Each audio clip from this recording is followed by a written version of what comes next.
अस्सलाम वालेकुम viewers, welcome preview review channel के ऊपर तेरे बिन ड्रामे के एपिसोड नंबर 5-6 में बहुत ज़्यादा इमोशनल सीन के साथ-साथ बहुत ज़्यादा हकीकतें जो कि छुपी हुई थी आज तक वो अयां हो चुकी हैं व्यूअर्स। मीरब को उसके पापा क्यों अपने दोस्त के हवाले कर देते हैं, इसके पीछे का सस्पेंस भी इस एपिसोड में डिस्क्लोज हो चुका है। और मीरब को जब पता चलता है कि उसका असल बाप वकास नहीं बल्कि अनवर है, तो उसके ऊपर किसी क़यामत से कम ये लम्हात नहीं थे जो इस एपिसोड में गुजरे हैं व्यूअर्स। और बहुत ज़्यादा जज्बाती सीन इस एपिसोड में दिखाए गए हैं, स्पेशली जब मीरम को थप्पड़ पड़ता है मुर्तसिम से और वो मुर्तसिम की बाहों में बेहोश होकर गिर जाती है व्यूअर्स। और दूसरी जानिब जब मीरब के घर वाले उसको छोड़कर चले जाते हैं, यानी कि मीरब को जिन्होंने पाला होता है वो उसको मिले बगैर जब छोड़ के जाते हैं, तो मीरब उनकी गाड़ी के पीछे जब भागती है, तो ये भी बहुत ज्यादा जज्बाती सीन थे व्यूअर्स। आज इन्हीं दोनों एपिसोड यानी कि 4 और 5 के बारे में रिव्यू करेंगे इसका और डिस्कस करेंगे और इसकी नेक्स्ट स्टोरी क्या होगी उस पर भी बात करेंगे। पर वीडियो शुरू करने से पहले फिर वही रिक्वेस्ट करूंगा कि यार प्लीज मेरे चैनल को सब्सक्राइब करके वीडियो को लाइक कर देना व्यूअर्स। एपिसोड नंबर 5-6 में दिखाया जाता है कि मीरब को जब पता लग चुका है कि उसके असल बाप कौन है, तो वो बहुत ज्यादा रंजीदा है और दोनों से ही बहुत ज्यादा खफा है और नाराज है और अपने गुस्से का इजहार भी वो बहुत अच्छे से दोनों के साथ करती है। जाहिर सी बात है, आज तक वो जिनको अपना माँ बाप समझती रही है, अब जब जाकर उसको पता चलता है कि असल में वो उसके माँ बाप है ही नहीं और उसका बाप अनवर है, वो बाप जो कि उसको पैदा होते ही छोड़ देता है और एक्सेप्ट नहीं करता बल्कि अपने दोस्त के हवाले कर देता है, तो वो बहुत ज्यादा गुस्से भी होती है। कहती है कि अगर आपको मैं इतनी ही ज्यादा अजीज थी तो आपने मुझे अपने दोस्त के हवाले क्यों किया, आपने मुझे अपनाया क्यों नहीं, आप मुझे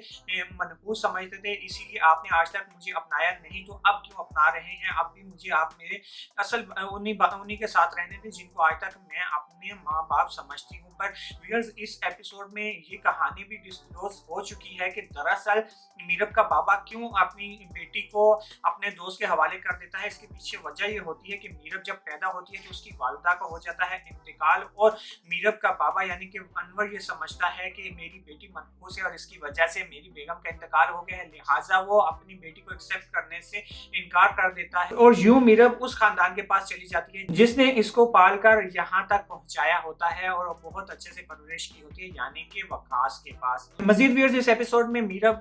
का रोना ही ज्यादा दिखाया गया है। वो बहुत ज्यादा रोती है, अपने माजी को भूलने की कोशिश भी करती है और इसी कोशिश में वो अपने सारे एल्बम जला देती है जिसके अंदर उसकी पिक्चर्स होती है उसकी फैमिलीज के साथ। और जब मीरब का असल बाबा यानी कि अनवर जाता है उसे मिलने के लिए, तो वो भी बहुत ज्यादा गुस्सा करके उन्हें वापस भेज देती है और गिला करती है अपने बाबा से कि आपने मुझे जब पैदा होते ही अपने दोस्त के हवाले कर दिया था, तो अब आप क्यों मेरे ऊपर अपना हक जता रहे हैं, मेरा कोई बाप नहीं है, मैं अपने वल्दियत के खाने में कुछ भी नहीं लिखना चाहती, लिहाजा प्लीज आप यहाँ से चले जाएं, अगर आप ना गए तो मैं खुदकुशी कर लूंगी। यहाँ पर मीरब अपने असल बाबा यानी कि अनवर को खुदकुशी की धमकी भी देती है। व्यूअर्स मजीद इस एपिसोड में दिखाया जाता है कि बहुत ज्यादा जज्बाती मनाजिर ये होते हैं कि अम्मा भी जिसका हुक्म सबके ऊपर चलता है, वो कहती है वकास और उसकी बेगम से कि प्लीज तुम यहाँ से चले जाओ, मैं चाहती हूँ कि मीरब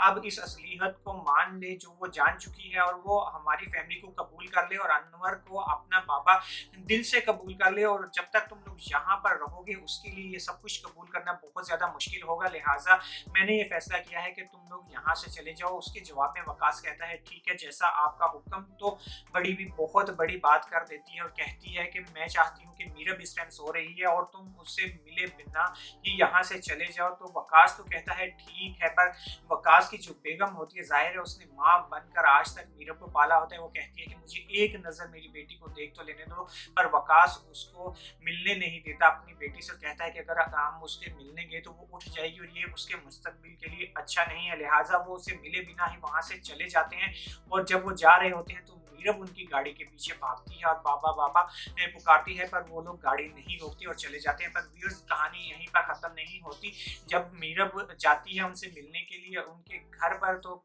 वो लोग दरवाज़ा नहीं खोलते, वो बेचारी दरवाजे के ऊपर बैठी रो रही होती है और उनको कहती है कि प्लीज़ मुझे एक बार मिल लेने दीजिए, मैं एक बार आपसे मिलकर वापस चली जाऊँगी। पर वो संगदिल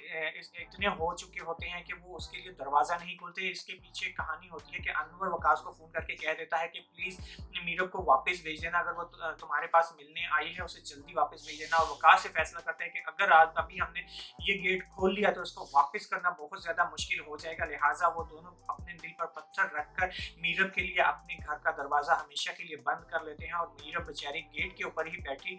रोती रहती है और वहाँ से मुर्तसिम उसको वापस अपने घर ले जाते हैं। मुर्तसिम कहता है देखो ये इस घर के दरवाजे तुम्हारे लिए हमेशा के लिए बंद हो चुके हैं, बेहतर है कि अब तुम मेरे साथ मेरे घर पर चलो। व्यूअर्स, मुर्तसिम को जब मालूम होता है कि उसकी सखी कज़न है मीरब, तो वो भी जाकर अम्मा भी से बात करते हैं और कहते हैं कि आज तक आपने मेरे से बात क्यों छुपाई हुई थी। तो वो आगे से कहती है कि मैं तुम्हें बताने ही वाली थी। तो मुर्तसिम गिला करता है कि आप मुझे कब बताने वाली थी, क्या मेरी शादी के बाद आपने मुझे ये सारी हकीकत बतानी थी। दरअसल मुर्तसिम को उसकी कज़न हया ने सब हकीकत बता दी होती है और वो कहती है कि तुम उस लड़की से शादी करने जा रहे हो जिसके बाप का ही आज तक किसी को पता नहीं है, और वो लड़का वो इंसान जिसका हुक्म सब लोग मानते हैं, जिसने आज तक किसी का जूठा पानी तक नहीं पिया, जिसने आज तक कभी उठकर अपना खुद का काम नहीं किया, वो एक ऐसी लड़की से शादी करने वाला है जिसके बारे में वो जानता ही नहीं, बल्कि कोई भी नहीं जानता कि उसकी असलियत क्या है और वो असल में उसका बाप कौन सा है। दरअसल हया जो है बहुत टूटकर मोहब्बत करती है मुर्तसिम को, और वो इस तरह की बातें इसलिए भी करती है कि मुर्तसिम के दिल में नफरत पैदा कर सके मीरब के लिए और अपनी जगह किसी तरह बना सके, पर इसमें वो किसी हद तक कामयाब नहीं होगी क्योंकि मुर्तसिम उससे बिल्कुल भी मोहब्बत नहीं करता। व्यूअर्स, अगली एपिसोड में दिखाया जाएगा कि मुर्तसिम से शादी करने के लिए मीरब राजी हो जाएगी क्योंकि उसके जो माँ बाप होते हैं उन्होंने तो उसके ऊपर घर के दरवाजे बंद कर दिए होते हैं, और अब उसको जवाब चाहिए उस घर में रहने के लिए जो कि उसके असल रिश्तेदार हैं, यानी कि अपने ही सगे बाप के घर में रहने के लिए उसे एक जवाब चाहिए। तो वो इसी मजबूरी में मुर्तसिम से शादी के लिए हाँ कर देगी, और मुर्तसिम भी मजबूर होकर ही सही पर इस शादी के लिए वो भी हाँ कर देगा और कहेगा ठीक है तो फिर कर लेते हैं शादी और देखते हैं कि हमारी ये शादी कितने अरसे तक चलती है। दोनों ही फिलहाल इस शादी से नाखुश हैं और मजबूरी के तहत दोनों ही शादी कर रहे हैं, पर आगे जाकर बहुत ज़्यादा इंटरेस्टिंग ड्रामा हो जाएगा। याद रखिएगा व्यूअर्स के पहली एपिसोड में मुर्तसिम जिस मलिक साहब के घर में जाकर उसके बेटे को गिरबान से पकड़ लेता है और उनको धमकियां देकर आता है, अब उनकी एंट्री वापस होगी क्योंकि वकास और मीरब की कहानी अब डिस्क्लोज हो चुकी है। वकास का चैप्टर क्लोज करके अब उस मलिक साहब को वापस लाया जाएगा और लाजमी कुछ ना कुछ मीरब और मुर्तसिम की शादी पर वो मलिक हरकत करने वाला है। व्यूअर्स, नेक्स्ट रिव्यू तक के लिए मुझे दीजिए इजाजत और प्लीज यार सब्सक्राइब कर देना। थैंक्स फॉर वॉचिंग, मिलते हैं नेक्स्ट रिव्यू में। अल्लाह हाफिज।